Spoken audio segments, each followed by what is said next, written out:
చాలా మూవీస్లో చూస్తూ ఉంటాము. మనకు తెలిసిన వాళ్ళు కూడా ఐసీయూలో అడ్మిట్ అయినప్పుడు ఆ స్క్రీన్స్ మీరు ఏదైతే ఐసీయూలో పెడతారో అక్కడ చూసినప్పుడు ఒక ఫ్లాట్ లైన్ రాగానే ఇంకా డెత్ అయింది అనుకుంటారు కొంతమంది.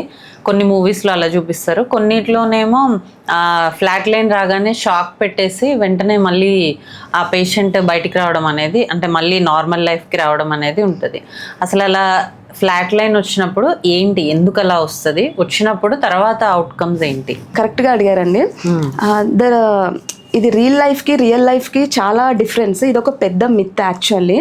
మనం మూవీస్లో ఆ పేషెంట్ని బతికియాలి అనుకున్నప్పుడు అలా చూపించాలి అని అనుకున్నప్పుడు ఫ్లాట్ లైన్ రాగానే ఒక 1 or 2 times షాక్ ఇవ్వగానే పేషెంట్ లేసి కూర్చుంటారు.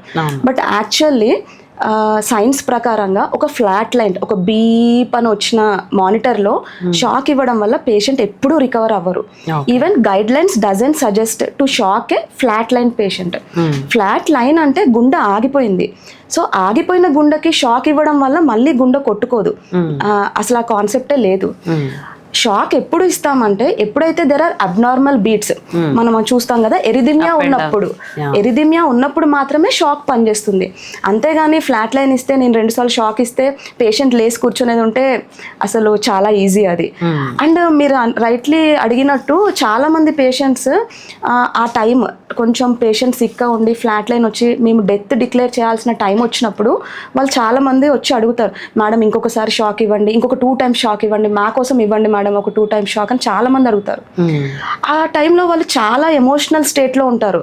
ఆ ఎమోషనల్ స్టేట్లో ఉన్న వాళ్ళకి ఈ కాన్సెప్ట్ చెప్పడం చాలా కష్టం. సో ఆ టైంలో కొంచెం డిఫికల్టీ ఫేస్ చేస్తాం. But science is science, truth is truth. వాళ్ళకి రియాలిటీ ఏంటి అని నెమ్మదిగా అర్థం చేయించడమే మా బాధ్యత. ఫ్లాట్ లైన్ వచ్చినప్పుడు షాక్ కాదు ఇవ్వాల్సింది, సిపిఆర్ ఇవ్వాల్సింది. సో అందుకే ప్రతి ఒక్కరు సిపిఆర్ నేర్చుకోవాలి.